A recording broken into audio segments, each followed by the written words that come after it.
नमस्कार मित्रांनो, welcome to MPSC point. मित्रांनो, व्हिडिओमध्ये पुढे जाण्यापूर्वी दोन महत्त्वाच्या गोष्टी तुमच्याशी शेअर करत आहे.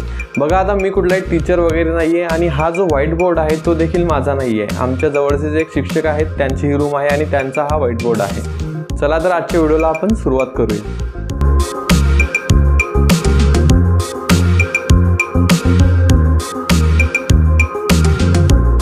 जर तुम्ही नव्याने MPSCची तयारी सुरू करत असाल किंवा तुम्ही ग्रॅज्युएशनच्या शेवटच्या वर्षाला असाल तर तुम्ही नेहमीच क्युरियस असता की MPSC राज्यसेवा ही नेमकी कोणती एक्झाम आहे, यातून कोणत्या पोस्ट असतात किंवा यामध्ये आपल्याला किती पेपर्स द्यावे लागतात, किती स्टेजेस असतात. तर यासारख्या तुमच्या गोष्टी ज्या आहेत त्या व्हिडिओच्या माध्यमातून क्लिअर होणार आहेत.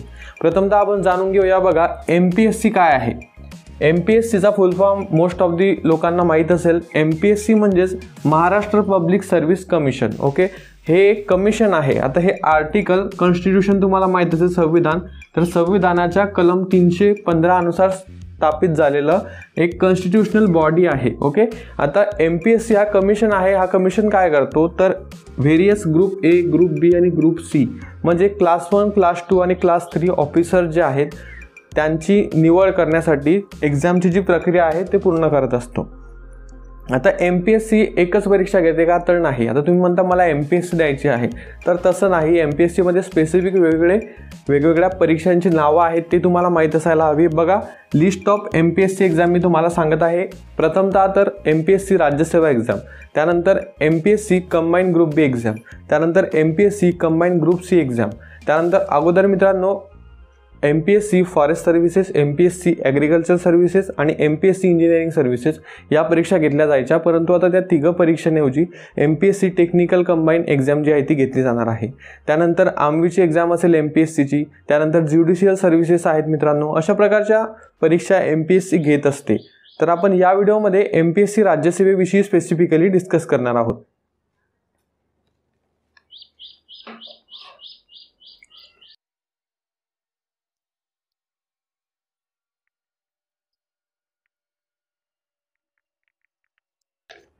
तर मित्रांनो, MPSC स्टेट सर्व्हिस एक्झाम म्हणजेच MPSC राज्यसेवा एक्झाम, या एक्झाममध्ये कोणकोणत्या पोस्ट येतात. बघा, तुम्ही ऐकलं असेल उपजिल्हाधिकारी, तहसीलदार, तर यासारखे जे पदं आहेत म्हणजेच गट अ आणि गट ब ची पदं यांचा यामध्ये समावेश होत असतो. आता पदं कोणती आहेत ती सर्व लिस्ट तुम्हाला स्क्रीनवरती दिसत असेल.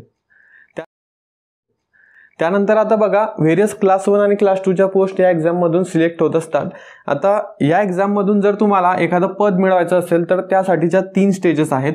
3 स्टेजेस म्हणजे कोणकोणत्या तर तुम्हाला प्रिलिम्स म्हणजेच पूर्व परीक्षा द्यावी लागते, त्यानंतर मेन्स म्हणजेच मुख्य परीक्षा तुम्हाला पार करावी लागते आणि इंटरव्ह्यू म्हणजेच मुलाखत तुम्हाला द्यावी लागते. आता या परीक्षांविषयी इन डिटेल माहिती आपण या व्हिडिओमध्ये घेणार आहोत. त्यांचा सिलेबस काय आहे वगैरे यासारखी माहिती घेणार आहोत. तर प्रिलिम्स ही तुमची असते बघा 200 मार्कांची, त्यानंतर मेन्स असते बघा तुमची 800 मार्कांची आणि इंटरव्ह्यू जो आहे तो 100 गुणांचा. तर अशा प्रकारे तुमचे हे जे मार्क्स आहेत ते मार्क्स वाईज डिव्हिजन तुम्ही स्क्रीनवर बघू शकता.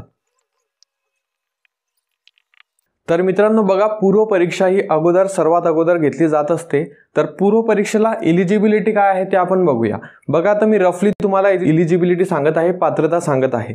तर शैक्षणिक पात्रता कोणती असावी तर तुमची पदवी जी आहे ती पूर्ण झालेली असावी किंवा तुम्ही जर पदवीच्या शेवटच्या वर्षाला असाल तरी देखील तुम्ही पात्र होतात. आणि काही पदं अशी आहेत की ज्यांना वेगळं एज्युकेशनल क्वालिफिकेशन लागत असतं, परंतु मोस्ट ऑफ दी पदांना पदवी ही लागतच असते. त्यानंतर वयोमर्यादा कशी आहे मित्रांनो, बघा, तुमचं वय कमीत कमी 19 वर्ष व जास्तीत जास्त 43 वर्ष असलं पाहिजे. कॅटेगरी वाईज वय जर तुम्हाला बघायचं असेल तर स्क्रीनवर मी शो केलेलं आहे. तर प्रथमतः तुम्हाला प्रिलिमिनरी एक्झाम म्हणजेच पूर्व परीक्षा द्यावी लागेल. ओके, पूर्व परीक्षा द्यावी लागेल. तर यामध्ये एकूण किती पेपर्स असतात तर 2 पेपर असतात. 2 पेपर कोणकोणते तर GS पेपर 1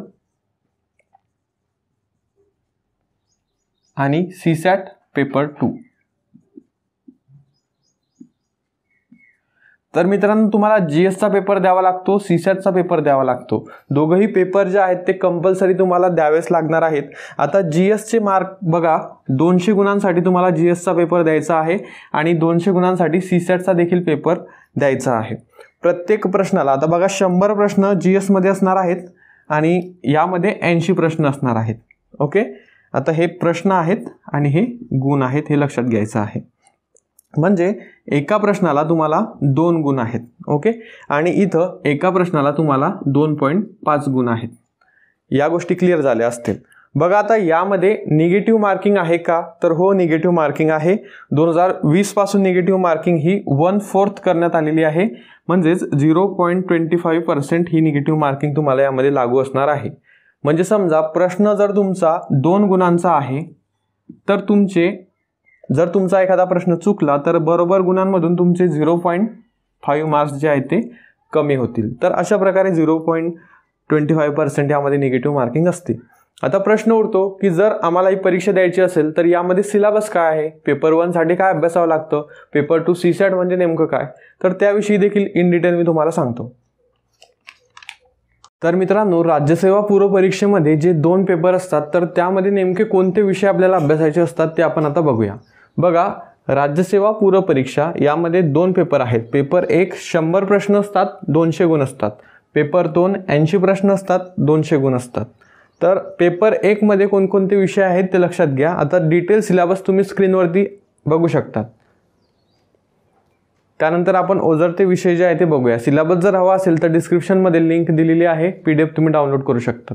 तर बघा, तुम्हाला पेपर 1 म्हणजे GSचा पेपर याला आपण म्हणतो. यामध्ये चालू घडामोडी, इतिहास, भूगोल, अर्थशास्त्र, राज्यव्यवस्था आणि शासन, सामान्य विज्ञान आणि पर्यावरण यासारखे सर्व विषय तुम्हाला अभ्यासावे लागतात. त्यानंतर पेपर 2 मध्ये आकलन क्षमता, संवाद कौशल्ये, तार्किक व विश्लेषण क्षमता, निर्णय निर्धारण, बौद्धिक क्षमता, मूलभूत संख्याशास्त्र म्हणजे इन शॉर्ट गणित बुद्धिमत्ता व उतार्यावरील प्रश्न यामध्ये तुम्हाला असतात. पेपर जर बघायचे असतील, question paper link is in the description. यासारखे विषय सर्व तुम्हाला अभ्यासायचे लागतात. आणि यामध्ये निगेटिव्ह मार्किंग बघा, निगेटिव्ह मार्किंग 1/4 झालेली आहे 2020 पासून. तर 0.25% तुमचे मार्क्स जे आहेत ते निगेटिव्ह होणार आहेत जर तुमचा एखादा प्रश्न चुकला. इन डिटेल मी तुम्हाला सांगतो की नेमकं कसं तुमचं मार्क्स काउंट होणार आहे. बघा, 2 मार्कांचा जर एक प्रश्न आहे तर तुमचा जर तो प्रश्न चुकला तर तुमचे बरोबर गुणांमधून 0.5 मार्क्स जे आहेत ते कमी होणार आहेत. अशा प्रकारे याला आपण 0.25% निगेटिव्ह मार्किंग म्हणतो किंवा 1/4 निगेटिव्ह मार्किंग म्हणतो.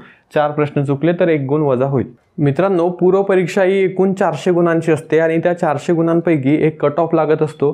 त्या कट ऑफपेक्षा जास्त जर तुमचे मार्क्स असतील तर तुम्ही मुख्य परीक्षेसाठी फॉर्म भरू शकतात व मुख्य परीक्षा देऊ शकतात.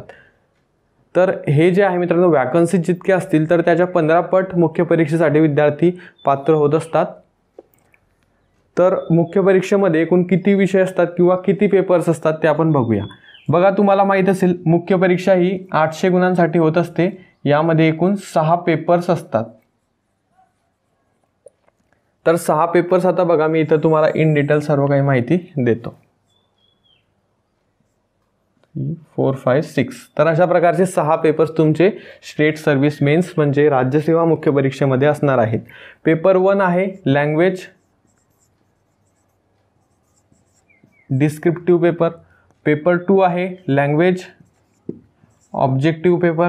पेपर 3 आहे GS1, GS2, GS3 आणि GS4. तर अशा प्रकारे 4 GSचे पेपर आणि 2 लँग्वेजचे पेपर तुम्हाला मुख्य परीक्षेमध्ये असतात. लँग्वेज डिस्क्रिप्टिव्ह म्हणजे काय, तर हा पेपर वर्णनात्मक असतो. यामध्ये तुम्हाला आन्सर जे आहेत ते लिहायचे असतात. आता आपण इन डिटेल एकाचे मार्क्स किती असतात व वेळ किती असतो तसेच त्यामध्ये काय असतं ते आपण बघूया. बघा, लँग्वेज डिस्क्रिप्टिव्हमध्ये तुम्हाला मराठी व इंग्रजी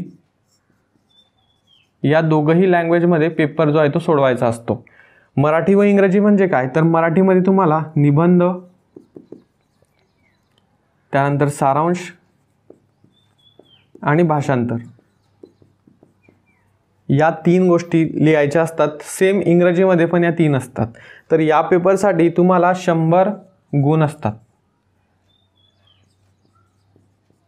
100 गुण असतात. 50 गुण इंग्रजीसाठी आणि 50 गुण मराठीसाठी असं यांचं डिव्हिजन असतं. आणि मित्रांनो, या 100 गुणांसाठी तुम्हाला 3 तास वेळ मिळत असतो. 3 तासामध्ये तुम्हाला हे सर्व काही कव्हर करावं लागतं. म्हणजे मराठीमध्ये निबंधाचे 3 विषय दिले जातात, त्यातला एक निबंध लिहायचा. इंग्रजीमध्ये निबंधाचे 3 विषय दिले जातील, त्यातला एक निबंध लिहायचा. त्यानंतर भाषांतर करावं लागतं. मराठीचा पॅसेज इंग्रजीमध्ये आणि इंग्रजीचा पॅसेज मराठीमध्ये. त्यानंतर सारांश लेखन असतं, मराठीतील उतारा त्याचं सारांश लेखन करा, इंग्रजीतील उतारा त्याचं सारांश लेखन करा. तर अशा प्रकारे तुम्हाला या पेपर 1 मध्ये किंवा लँग्वेज डिस्क्रिप्टिव्ह पेपर 1 मध्ये कंटेंट जो आहे तो लिहायचा असतो. त्यानंतर लँग्वेज ऑब्जेक्टिव्ह यामध्ये मराठी व इंग्रजी असतं आणि ग्रामरवर प्रश्न असतात. ग्रामरवर तुम्हाला यामध्ये 50 मराठी ग्रामरचे प्रश्न आणि 50 इंग्रजी ग्रामरचे प्रश्न विचारले जातात. हा पेपर तुमचा 100 गुणांचा असतो. तर GS पेपर 1 मध्ये तुम्हाला इतिहास, भूगोल व कृषी यासारखे विषय असतात. GS 2 मध्ये तुम्हाला भारतीय संविधान किंवा भारतीय प्रशासकीय राजकारण यावर आधारित प्रश्न असतात. GS 3 मध्ये तुम्हाला HR आणि HRD म्हणजेच मानवी हक्क आणि ह्युमन रिसोर्स डेव्हलपमेंट यावरती प्रश्न असतात. त्यानंतर GS 4 मध्ये तुम्हाला इकॉनॉमिक्स आणि सायन्स अँड टेक्नॉलॉजीवरती प्रश्न विचारले जात असतात. आता बघा GSचे पेपर किती मार्कांना असतात. तर बघा हा पेपर 100 गुणांना आहे पहिला. दुसरा पेपर 100 गुणांना, GS 1चा पेपर 150 गुणांना, GS 2चा 150 गुणांना, GS 3चा 150 गुणांना आणि GS 4चा 150 गुणांना. तर अशा प्रकारे 150 150 150 150 हे तुमचे 600 गुण आणि हे तुमचे 200 गुण. तर अशा प्रकारे एकूण 800 मार्कांची तुमची मेन्स असते 6 पेपर्समध्ये डिवाइड केलेली. तर या प्रत्येक पेपरसाठी तुम्हाला 2 hours इच मिळत असतात. 2 तास प्रत्येक पेपरसाठी तुम्हाला असणार आहेत. तर विषय काय आहेत ते तुम्हाला कळाले असतील. तसेच तुम्हाला जर इन डिटेल सिलेबस हवा असेल, आता प्रत्येक सिलेबस जो आहे मित्रांनो 2-2 पेजेसचा यांचा सिलेबस आहे, तो तुम्हाला डाउनलोड करायचा असेल त्यासाठी व्हिडिओ खाली डिस्क्रिप्शनमध्ये लिंकमध्ये दिलेला आहे. तर अशा प्रकारे काहीसं मेन्सचं स्वरूप आहे. यामध्ये तुम्हाला या पेपरमध्ये तर निगेटिव्ह मार्किंगचा प्रश्न नाही, परंतु या आणि या म्हणजेच टोटल 5 पेपर्समध्ये तुम्हाला निगेटिव्ह मार्किंग असणार आहे आणि ती देखील 1/4 आहे, सेम ॲज प्रिलिम्स आहे. आणि यानंतरची मित्रांनो महत्त्वाची स्टेज म्हणजेच इंटरव्ह्यू.